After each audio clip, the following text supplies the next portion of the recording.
அனைவருக்கும் வணக்கம். தமிழகத்தில் நூற்றுக்கணக்கான அம்மன் கோவில்கள் இருந்தாலுமே ஆதிபராசக்தி என்றதுமே அனைவருக்குமே நினைவிற்கு வரும் இடம்தான் மேல்மருவத்தூர்.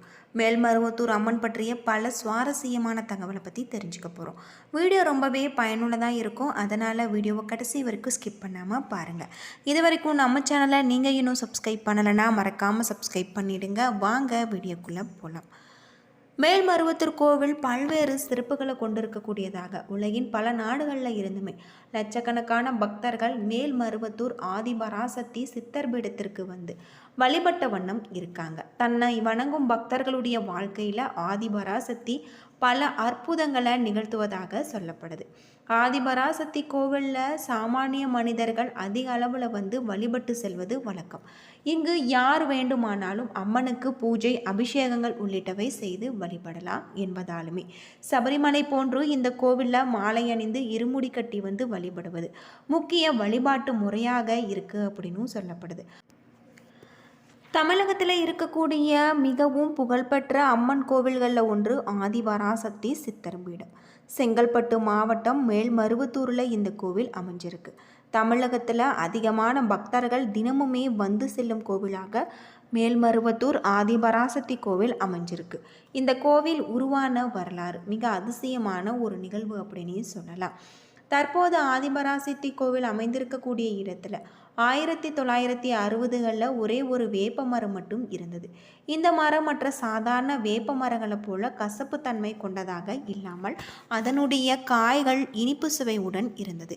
இதிலிருந்து வடியக்கூடிய பால் போன்ற பொருளுமே இனிப்பு சுவை உடையதாக இருந்தது. இதனால் இந்த பகுதி மக்கள் இதனை கடந்து செல்பவர்களும் ஆச்சரியத்துடன் இதனை சாப்பிட்டு வந்திருக்காங்க. ஆனால் அதைவிட ஆச்சரியமாக நடந்த விஷயம் என்னவென்றால், இந்த மரத்தின் பால் கனிகள் சாப்பிடுபவர்களுக்கு இருந்த நோய்கள் அனைத்துமே குணமாகும் என்பதுதான். இதனால் இந்த அதிசய வேப்ப மரம் பல்வேறு சிறப்புகளை கொண்டிருக்கக்கூடியதாக இருக்குது. 1966ஆம் ஆண்டு தமிழகத்தில் வீசிய புயலால் இந்த வேப்ப மரம் அடியோடு சாய்ந்தது. அந்த மரத்தின் வேர் பகுதிகளில் இருந்து சுயம்புவாக கல் ஒன்று வெளிப்பட்டது. அந்த சுயம்புவிற்கு மேல் குடில் அமைத்து இந்த பகுதியை மக்கள் பூஜை செய்து வழிபட்டு வந்திருக்காங்க. அதற்கு சித்தர் பீடம் என்று பெயரிட்டும் வந்தது. பல ஆண்டுகளாக சுயம்பு உருவம் மட்டுமே இங்கு வழிபட்டு வந்ததும் 1977ஆம் ஆண்டு நவம்பர் 25ஆம் தேதி சுயம்புவிற்கு அருகில் 3 அடி உயரம் பீடத்தின் மீது அன்னை ஆதிபராசக்தியின் சிலை பிரதிஷ்டை செய்யப்பட்டது. 1000 இதழ்கள் கொண்ட தாமரை மீது வலது காலம் மடித்து இடது கால தொங்கவிட்ட நிலையில் அமர்ந்த நிலையில் வலது திருக்கரத்தில் தாமரை மொட்டும் இடது திருக்கரத்தில் சின்முத்திரை காட்டியும் காட்சி தந்திருக்காங்க. 1000 இதழ்கள் கொண்ட தாமரை என்பது தியானத்தை குறிப்பதாகும். அன்னையின் கையில் இருக்கக்கூடிய சின்முத்திரை ஞானத்தை அருளக்கூடியது. அன்னையின் தலையில் ஜடாமுடியே கிரீடம் போல அமர்ந்திருக்கிறதாக சொல்லப்படுது.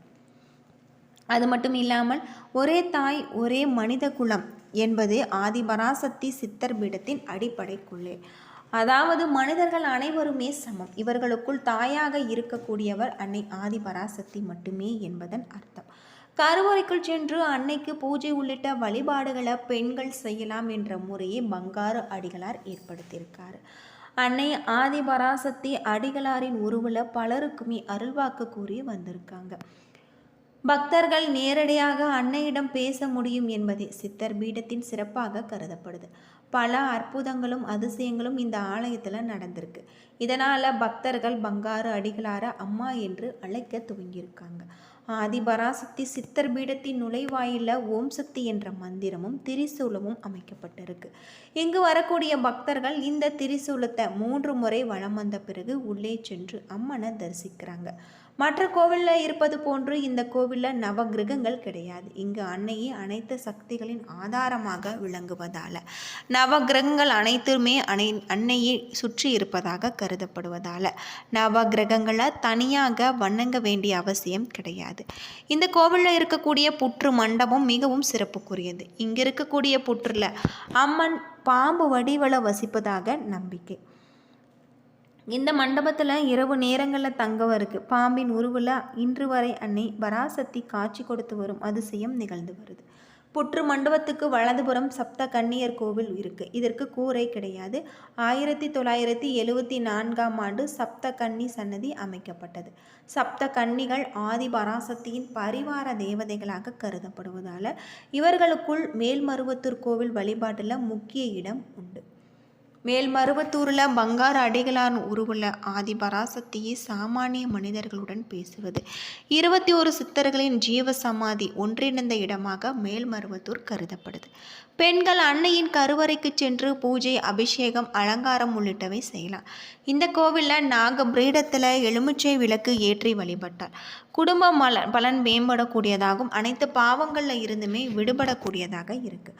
அங்க பிரதர்சனம் முக்கிய ஒரு வேண்டுதலாக இருக்குது. அங்க பிரதர்சனம் செய்து வேண்டிக் கொண்டார் அவர்களுக்குள் அனைத்து நலன்களும் கிடைக்கும் என்பது நம்பிக்கை.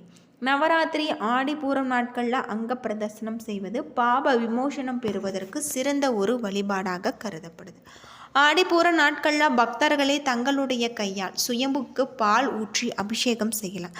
பூஜைகள் செய்வதற்கும் சாதாரண மனிதர்களுமே அனுமதிக்கப்படுறாங்க. தமிழ் மன்றங்கள், வேள்விகள், கலச மற்றும் விளக்கு பூஜை குறிப்பிட்ட கால இடைவெளிகளில் நடத்தப்படுது. உலக நன்மைக்காக யாகங்கள் நடத்தப்படுது. அதர்வன பத்திரகாளிக்கு இங்கு தனி சன்னதி இருக்கு. இவளை வேண்டிக் கொண்டால் அனைத்து தீய சக்திகளிலும் இருந்துமே விடுபட முடியும். ஆதிபராசக்தி பீடங்கள், சக்தி மன்றங்கள் உலகம் முழுவதுமே அமைக்கப்பட்டு சமூக பணிகளும் மேற்கொள்ளப்பட்டு வருவதாக சொல்லப்படுது. இந்த கோவிலில் எவர் ஒருவர் விரதமிருந்து இருமுடி கட்டி வந்து 108 முறை மந்திர ஜபம், தியானம் செய்து வழிபடுறாங்களோ எந்த தீய சக்திகளும் நெருங்காது என்பது நம்பிக்கையாக இருக்குது. அதிகாலை 3 மணி முதல் பகல் 1 மணி வரையிலும், மாலை 3 மணி முதல் இரவு 8 மணி வரையிலும் கோவில் திறந்திருக்கும். ஞாயிறு, செவ்வாய், வெள்ளி, அமாவாசை நாட்களில் இங்கு காலை முதல் இரவு வரை பூஜை நடைபெறுவதாகவும் அடைக்கப்படுவதில்லை சொல்லப்படுது. தமிழகத்தில் இருக்கக்கூடிய மிகவும் புகழ்பெற்ற அம்மன் கோவில்களில் ஒன்று ஆதிபராசக்தி சித்தர் பீடம். செங்கல்பட்டு மாவட்டம் மேல்மருவத்தூரில் இந்த கோவில் அமைஞ்சிருக்கு. தமிழகத்தில் அதிகமான பக்தர்கள் தினமுமே வந்து செல்லும் கோவிலாக மேல்மருவத்தூர் ஆதிபராசக்தி கோவில் அமைஞ்சிருக்கு. இந்த கோவில் உருவான வரலாறு மிக அதிசயமான ஒரு நிகழ்வு அப்படின்னு சொல்லலாம். தற்போது ஆதிபராசக்தி கோவில் அமைந்திருக்கக்கூடிய இடத்துல 1960களில் ஒரே ஒரு வேப்ப மரம் மட்டும் இருந்தது. இந்த மரம் மற்ற சாதாரண வேப்ப மரங்களை போல கசப்பு தன்மை கொண்டதாக இல்லாமல் அதனுடைய காய்கள் இனிப்பு சுவையுடன் இருந்தது. இதிலிருந்து வடியக்கூடிய பால் போன்ற பொருளுமே இனிப்பு சுவை உடையதாக இருந்தது.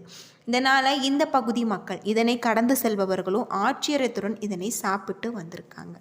ஆனால் அதைவிட ஆச்சரியமாக நடந்த விஷயம் என்னவென்றால், இந்த மரத்தின் பால் கனிகள் சாப்பிடுபவர்களுக்கு இருந்த நோய்கள் அனைத்துமே குணமாகும் என்பதுதான். இதனால் இந்த அதிசய வேப்ப மரம் பல்வேறு சிறப்புகளை கொண்டிருக்கக்கூடியதாக இருக்குது. 1966ஆம் ஆண்டு தமிழகத்தில் வீசிய புயலால் இந்த வேப்ப மரம் அடியோடு சாய்ந்தது. அந்த மரத்தின் வேர் பகுதிகளில் இருந்து சுயம்புவாக கல் ஒன்று வெளிப்பட்டது. அந்த சுயம்புவிற்கு மேல் குடில் அமைத்து இந்த பகுதியை மக்கள் பூஜை செய்து வழிபட்டு வந்திருக்காங்க. அதற்கு சித்தர் பீடம் என்று பெயரிட்டும் வந்தது. பல ஆண்டுகளாக சுயம்பு உருவம் மட்டுமே இங்கு வழிபட்டு வந்ததும் 1977ஆம் ஆண்டு நவம்பர் 25ஆம் தேதி சுயம்புவிற்கு அருகில் 3 அடி உயரம் பீடத்தின் மீது அன்னை ஆதிபராசக்தியின் சிலை பிரதிஷ்டை செய்யப்பட்டது. 1000 இதழ்கள் கொண்ட தாமரை மீது வலது கால மடித்து இடது கால தொங்கவிட்ட நிலையில் அமர்ந்த நிலையில் வலது திருக்கரத்தில் தாமரை மொட்டும் இடது திருக்கரத்தில் சின்முத்திரை காட்டியும் காட்சி தந்திருக்காங்க. 1000 இதழ்கள் கொண்ட தாமரை என்பது தியானத்தை குறிப்பதாகும். அன்னையின் கையில் இருக்கக்கூடிய சின்முத்திரை ஞானத்தை அருளக்கூடியது. அன்னையின் தலையில் ஜடாமுடியே கிரீடம் போல அமர்ந்திருக்கிறதாக சொல்லப்படுது. அது மட்டும் இல்லாமல் ஒரே தாய் ஒரே மனித குலம் என்பது ஆதிபராசக்தி சித்தர் பீடத்தின் அடிப்படை கொள்கை.